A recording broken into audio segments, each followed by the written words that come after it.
forward the agenda of the plutocrats, and that's what he does. And how do I know that's what this is all about? How do I know that's what Robert Costa is about and Washington Post? What? Well, first of all, they're owned by the world's richest man. They're in bed with the Pentagon. They're in bed with the CIA. The Washington. I mean, I'm sorry, that's not the Washington Post. That's just the guy who owns it. You know, the guy who signs the Washington Post reporters' checks. He's also in bed with the CIA and the Pentagon. But that doesn't have any effect. In fact, I bet you sponsorship doesn't have any effect either on what they do.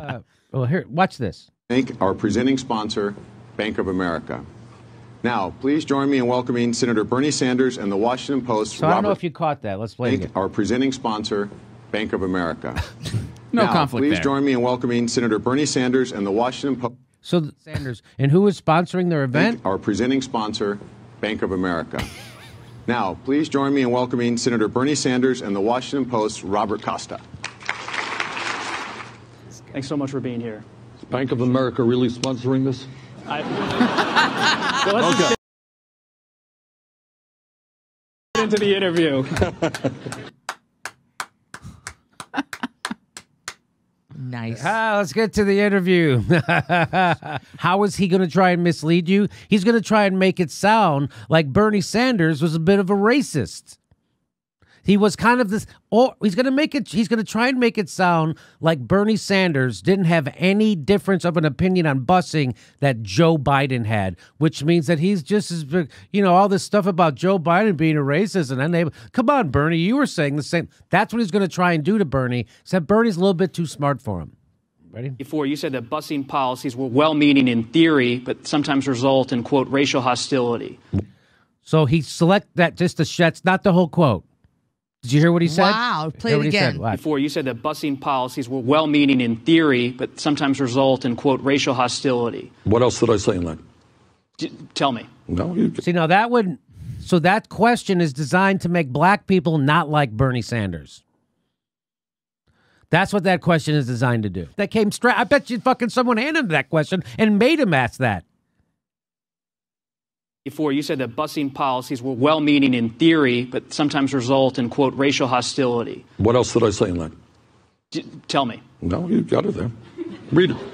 Read the whole quote. I don't have the whole quote. The whole quote is the federal government doesn't give a shit about African Americans. Oh, that is true. That's why. Oh, that is true? Oh, so why does he say it's true if he didn't know the whole quote? Apparently he pretended did know not the to whole know quote. that quote. He pretended not to know it, then all of a sudden he knew what he was talking about.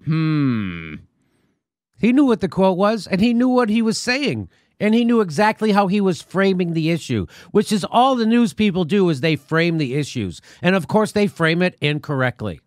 It's just so sad that our media is so horrific that you find yourself in a given situation rooting for a politician over a journalist. That should never happen. It should even if it's a politician you like. Right. Like, it shouldn't happen. It should never happen. It should never, ever happen. Yeah. But it's commonplace in the United States How media. could you ever root for the goddamn corporate journalists in this country? Yeah, They're you all can't. bullshitting fucking fuckfaces who lie to you on a daily basis, and then they hire a nerd like Chris Hayes to make you think, well, nerds don't lie, right?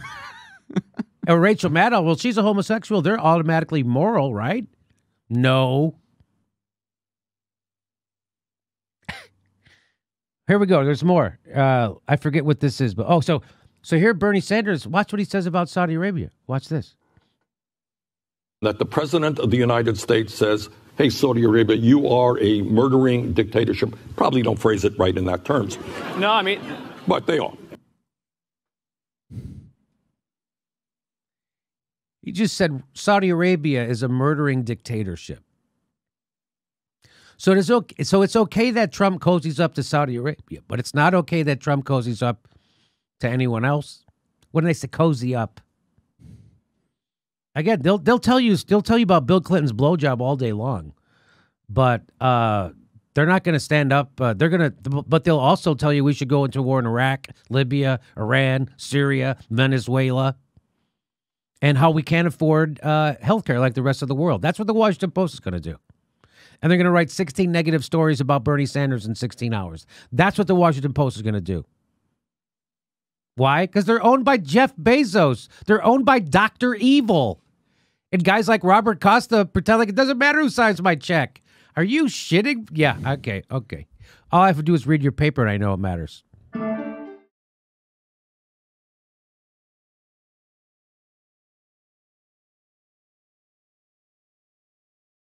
No, go ahead. We want to talk a little bit about socialism, too.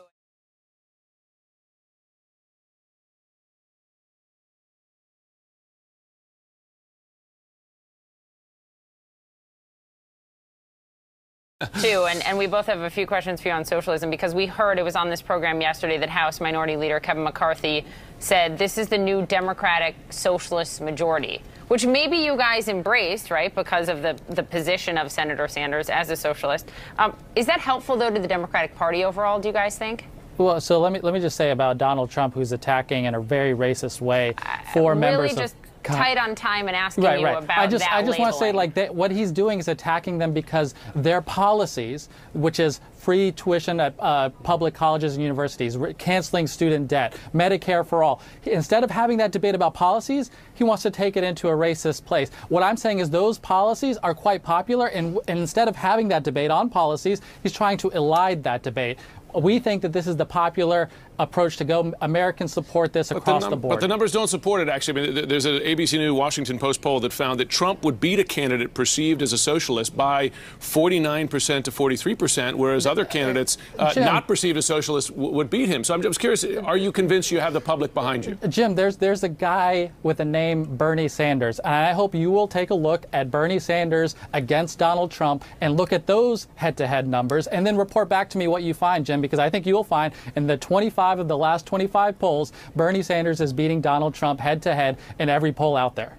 Can you challenge me on that? Though, well, I could challenge you on the position, because we're talking about positions that are his signature issues, which don't have the backing of the majority of Democratic voters. And of course, those issues are going to be discussed, at length in the coming months. And what do you think, Jim, that most people know about Bernie Sanders? What do you think they know about him? He ran for president before, and head-to-head, in places like Wisconsin, Michigan, and Pennsylvania, he's crushing Donald Trump. How do you explain that to me, Jim?